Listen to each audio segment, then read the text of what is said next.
Olá, amigos! Bem-vindos novamente ao ambiente virtual da Casa de Francisco.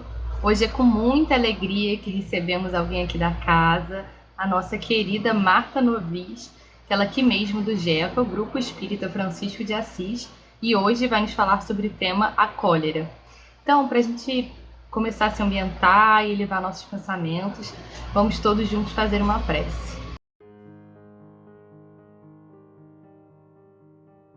Senhor, Pai de amor e infinita bondade, sempre está conosco. Jesus, nosso mestre e querido irmão, espiritualidade amiga da Casa de Francisco, que no dia de hoje possamos todos estar em sintonia para receber as palavras que tanto necessitamos, para que elas adentrem o nosso coração e a nossa alma, transformando verdadeiramente os nossos sentimentos, nossos pensamentos. Espero que os ensinos do dia de hoje possam reverberar em nós, para que possamos ser um pouquinho melhor a cada dia, para que possamos também acalmar as nossas ansiedades e consolar todas as nossas angústias. Agradecemos, Senhor, a oportunidade da vida, do pão, nosso corpo saudável, a oportunidade dessa reencarnação novamente para aprendermos um pouco mais e também ao aprendizado da doutrina espírita. E assim ficamos no dia de hoje, sempre muito gratos a todas as oportunidades e desafios que chegam até nós. Se conosco, hoje, agora e sempre. Que assim seja.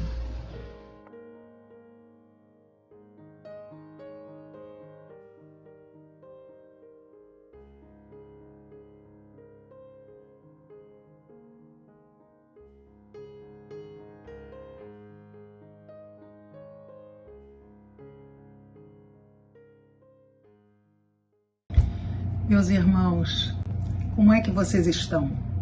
É sempre muito bom nós estarmos aqui reunidos, ainda que virtualmente, mas os nossos corações, os nossos pensamentos estão ligados. E é sempre bom, né? Eu sempre repito isso, a gente relembrar o legado de Jesus e o legado de Kardec. Nós hoje fomos convidados a refletir acerca de um tema que eu acho assim meio espinhoso: a cólera, a raiva. Quantos de nós ainda trazemos esse sentimento tão nocivo dentro de nós? Esse tema, ele está no Evangelho segundo o Espiritismo, no capítulo 9, Bem-aventurados os que são brandos e pacíficos. E lá no item 9 e no item 10, nós vamos encontrar duas comunicações, uma de um espírito protetor e o outro de Hahnemann, que vem nos falar acerca desse sentimento. Mas eu acho que para a gente começar a falar, a refletir acerca da cólera, é preciso que a gente descubra de onde ela vem. Onde é que está a causa desse sentimento tão nocivo? Na pergunta 913 do Livro dos Espíritos, Kardec pergunta aos benfeitores, dentre todos os vícios, dentre todos os defeitos que o ser humano pode trazer, qual a gente pode considerar o pior deles, o mais radical, nas palavras de Kardec? E os espíritos respondem: já o dissemos muitas vezes, o egoísmo, dele deriva todo o mal. E aí, quando a gente vai em Obras Póstumas, na primeira parte, existe um item intitulado O Egoísmo e o Orgulho. E esse item é desenvolvido por Lemarie e Kardec. Lá eles vêm nos dizer que o egoísmo tem a sua fonte no orgulho. Ou seja, quanto mais importância eu dou a mim mesma, mais orgulhosa eu sou e mais egoísta eu me torno. Lá no Evangelho segundo o Espiritismo, né, como eu falei, no item 9, um espírito que assina simplesmente um espírito protetor vem nos dizer que o orgulho ele faz com que a gente se sinta melhor do que somos. E esse sentimento, esse orgulho, faz com que a gente não suporte qualquer tipo de comparação ou de contrariedade. Ou seja, se alguém fala alguma coisa que faz com que a gente se sinta inferior, isso desperta em nós uma contrariedade. E uma vez contrariados, nós colocamos para fora uma raiva que muitas vezes é difícil de conseguirmos conter. Então, a primeira ideia que a gente tira a partir dessa mensagem deixada por esse espírito é que o orgulhoso não suporta a ideia de ser contrariado. E, por isso, então, ele se deixa envolver, tomar pela cólera. Então, aquela primeira pergunta que a gente fez, né? De onde vem a cólera? Ela surge a partir do nosso orgulho, do nosso amor próprio ferido. E aí, quando eu estava estudando esse tema, eu me lembrei, não sei se vocês vão lembrar, da história de um desembargador que foi contrariado quando multado porque não estava usando a máscara. Isso agora em tempos de Covid. Então isso foi amplamente noticiado, né? Um desembargador do Tribunal de Justiça de São Paulo que foi flagrado humilhando um guarda civil municipal da cidade de Santos, porque esse guarda havia multado, né, esse desembargador porque ele não estava usando máscara. E era uma lei do município, né? Todos deveriam estar usando a máscara. Uma vez contrariado, o que o desembargador fez? Chamou esse guarda de analfabeto, rasgou a multa, jogou a multa, né? Jogou o papel onde a multa estava no chão e, por fim, ainda deu uma carteirada no guarda. Pegou seu telefone e ligou para o secretário municipal de Segurança Pública, para que dessa forma o guarda se sentisse ainda mais intimidado e mais humilhado. Então vamos ver, o desembargador se achou superior ao guarda municipal. Orgulho. E uma vez contrariado, o que ele fez? Foi tomado pela cólera. E uma vez tomado pela cólera, ele xingou, ele rasgou, ele deu carteirada. E aí esse espírito protetor vem falar para nós da importância de nós descobrirmos por que somos tomados por essa, olha, o espírito chama de demência, e fala de demência passageira, porque na verdade a cólera é alguma coisa, é um momento, é um instante, né? Pode durar aí durante algum tempo, mas depois ela não é alguma coisa que perdura para sempre, né? São momentos. Então o Espírito nos aconselha a entendermos o que faz com que a gente perca o nosso sangue frio, a nossa razão. Por que a gente se deixa vencer por esse orgulho ferido? E fala mais. Ele diz que muitas vezes essas impaciências do nosso dia a dia, que são causadas muitas vezes por coisas insignificantes, são também por conta do nosso orgulho ferido. É porque a gente acha que o outro tem que se dobrar àquilo que nós pensamos. Nós não aceitamos o outro como ele é. E aí eu fiquei pensando, e gostaria de dividir com vocês, as muitas situações, né, acerca das muitas situações em que a contrariedade nos leva a acessos de cólera. E aí aquela frase, né? Você sabe com quem você está falando? E aí lembrei de algumas situações. A gente às vezes nem se dá conta, né? Mas olha só, sabe quando alguém saca uma arma no meio do trânsito e atira em alguém? Simplesmente porque esse alguém deu nessa pessoa uma fechada no trânsito. E olha o detalhe, muitas vezes essa fechada não foi proposital, foi porque o sujeito às vezes não tinha nem o que fazer. Sei lá, vinha um carro em outra direção e ele precisou desviar, mas o outro não quer nem saber. Uma vez contrariado, ele se vê no direito de sacar uma arma, de empunhar uma arma contra outra pessoa. Uma outra situação são as mulheres, né? Nós mulheres, quantas vezes somos violentadas porque o homem se acha numa situação superior a nós.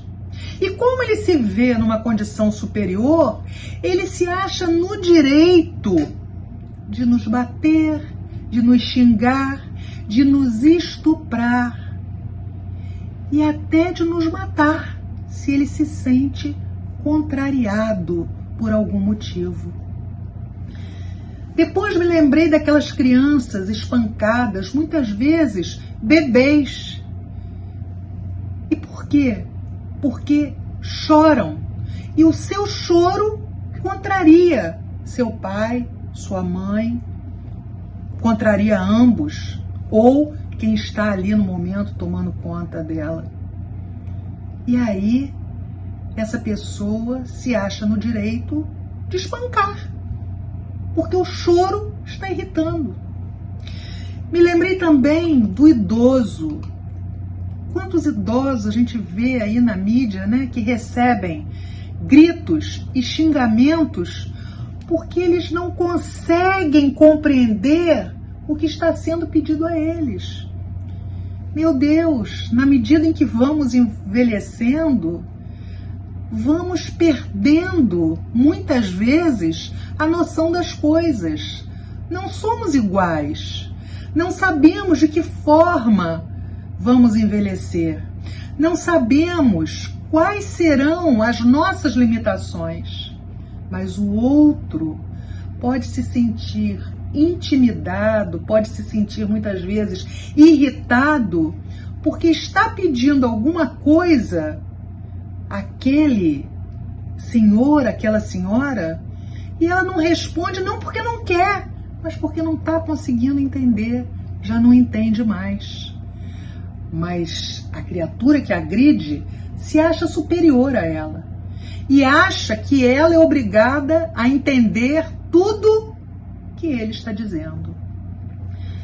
Outro caso também muito comum agora, né? Nós estamos vendo a imprensa, e a gente não vai nem falar em termos de Brasil, porque a gente vê em outros países também, a imprensa sendo xingada, sendo achincalhada por pessoas que se acham acima do bem e do mal. E se veem contrariadas na medida em que a imprensa noticia aquilo que está acontecendo no dia a dia. Contrariedade, cólera.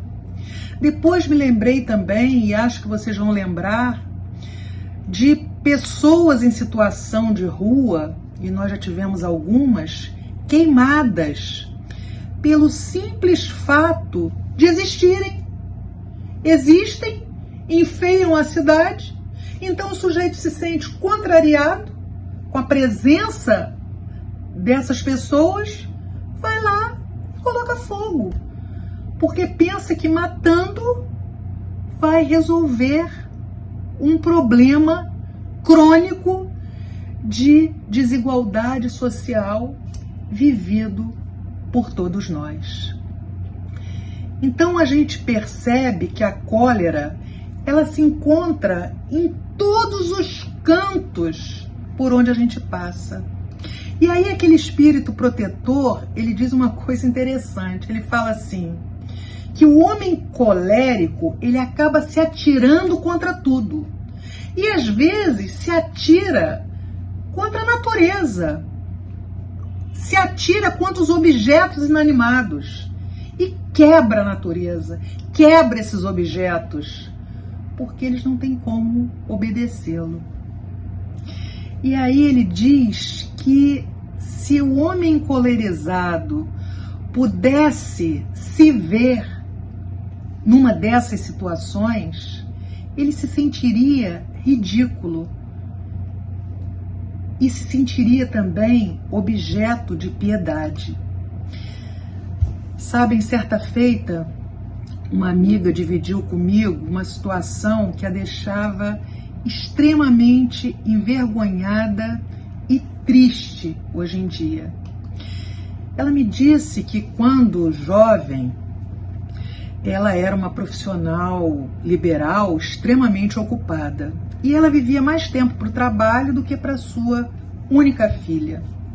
Aí ela me contou que era um mês de dezembro e que ela foi comprando os presentes de Natal aos poucos e armazenando no andar, né, na parte superior de seu armário, né, do armário onde ela guardava as suas roupas.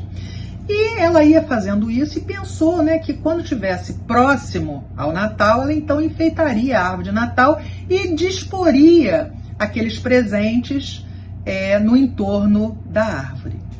Só que, por ocasião do seu trabalho, ela teve que se ausentar da cidade onde morava por uma semana.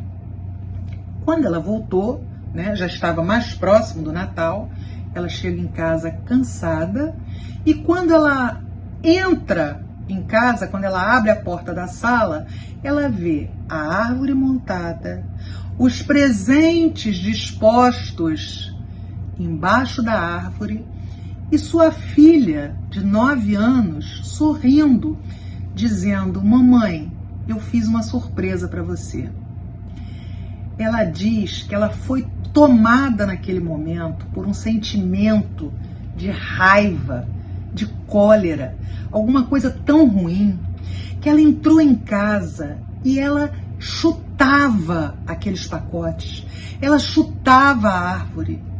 A menina, em desespero, chorava e só repetia: mas eu só queria fazer uma surpresa. Então, vejam bem que dor essa mulher sente hoje, né, ao se lembrar desse fato ocorrido há tantos anos atrás. Ela agiu por instinto, né? Ela agiu como uma mulher das cavernas. Ela não foi capaz de entender o gesto de sua filha. E como dói hoje pensar no sofrimento que ela causou à sua filha naquela época. Os anos se passaram? Sim. Ela amadureceu? Sim. Sua filha cresceu? Sim. Mas o sentimento, o remorso ficou. E é difícil, como ela diz, muito difícil de conseguir tirar esse remorso de dentro dela. E aí o espírito protetor continua falando que se num acesso de cólera a gente conseguisse ponderar e entender quanto mal esse sentimento faz à nossa saúde, o quanto ele compromete a nossa vida, o quanto nós fazemos infelizes aqueles que se encontram ao nosso entorno, e mais, e o pesar mortal que sentimos se nos lembramos de algum ato violento que tivemos em algum momento de nossas vidas, ou pior ainda, né? Imaginemos o que não sentiríamos se num desses acessos, num desses momentos de perda da razão, fôssemos capazes de atentar contra a vida de alguém. Como vimos, né? No caso lá do morador em situação de rua, como vimos no caso das mulheres que são violentadas e mortas, nos casos no meio do trânsito. Como é que será que nós nos sentiríamos se num acesso de cólera fôssemos levados a uma atitude extrema como essa? No romance Paulo e Estevão, Emmanuel, pelas mãos de Chico Xavier, vem nos falar sobre Saulo de Tarso. Num determinado momento, Emmanuel descreve a cena em que Saulo convida o seu inimigo Estevão para ir até o Sinédrio, onde ele seria sabatinado. E Emmanuel nos conta que à medida que os doutores da lei iam fazendo perguntas a Estevão, e ele com muita serenidade ia respondendo a tudo que lhe era proposto, Saulo foi enrubescendo de raiva. Ele foi ficando com muita raiva da maneira sóbria com que Estevão se portava no interrogatório. E houve um momento em que ele não se conteve, cerrou os punhos e mandou vários socos no rosto de Estevão. Agora, imaginem o remorso, a tristeza. Que sentimento é esse que nos domina vez por outra e faz com que a gente se sinta tão mal? Que sentimento terrível Saulo não terá experimentado quando descobriu que o homem a quem tanto ele humilhou, a quem ele perseguiu e a quem ele jurou de morte e a quem ele condenou à lapidação, né, ao apedrejamento naquela época, era nada mais, nada menos que o irmão do grande amor de sua vida. Que sentimento Saulo terá experimentado naquele momento? E aí o Espírito Protetor conclui a mensagem dizendo uma coisa que até abranda os nossos corações. Ele diz que a cólera, ela não exclui de forma alguma as qualidades, né, as virtudes que nós já conseguimos conquistar ao longo de nossas muitas existências.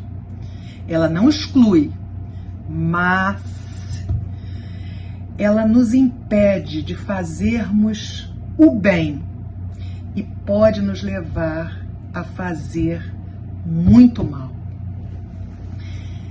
No item 10, o espírito Hahnemann faz uma abordagem, né, diferente sobre essa questão do indivíduo propenso a se encolerizar. Ele diz que quase sempre esses indivíduos não são capazes de assumir a sua culpa. Não, essa culpa foi minha, eu me encolerizei por conta disso, eu fiz isso ou aquilo. Não. Ele diz que muitos de nós transferimos essa culpa para o nosso organismo. Não, isso é culpa do meu temperamento. Ora, se é culpa do meu temperamento e quem criou todos nós, simples e ignorantes, foi Deus, ele está simplesmente, esse homem encolerizado, que não é capaz de assumir a sua culpa, ele está transferindo a sua culpa para Deus. E isso por quê? Porque o seu orgulho faz muitas vezes com que ele se ache maior que Deus e não percebe isso. Faz inconscientemente. Aí aquela síndrome da Gabriela, né? Eu nasci assim, eu sou assim e eu vou morrer assim. Hahnemann vem nos dizer da importância de nós modificarmos esses vícios. E ele reforça a tese de que essa modificação só depende da nossa vontade firme. Ou seja, ele diz que se nós continuamos com determinado vício, com determinado defeito que a nós incomoda e faz outros que estão ao nosso entorno sofrerem, isso é única e exclusivamente por nossa culpa. Nós queremos continuar com o vício. E complementa, né? Ele diz que, de outro modo, não existiria para o homem a lei do progresso. Quer dizer, se o homem acha que a culpa dele se encolerizar é do seu organismo, é de Deus, ele está negando o progresso, ele está negando que ele possa, sim, trazer alguma coisa, algum vício muito grave e que, graças à lei do progresso, ele vai poder se transformar e um dia se tornar um espírito onde só haja virtudes, aquele espírito que venceu todos os seus vícios. Quando a gente vai na questão 909 do Livro dos Espíritos, essa pergunta, né, eu acho que eu já falei algumas vezes, eu costumo dizer que essa pergunta é uma pergunta que no início, quando eu lia, ela mexia comigo, eu dizia, não, os espíritos estão doidos, né? Porque Kardec diz assim, vem cá, o homem poderia, pelos seus esforços, vencer os seus defeitos, os seus vícios? E os espíritos respondem que sim.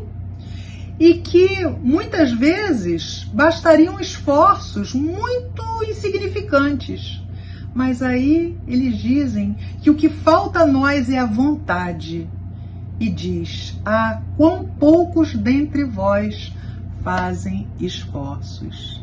E se a gente parar para pensar, realmente, a gente se esforça muito pouco.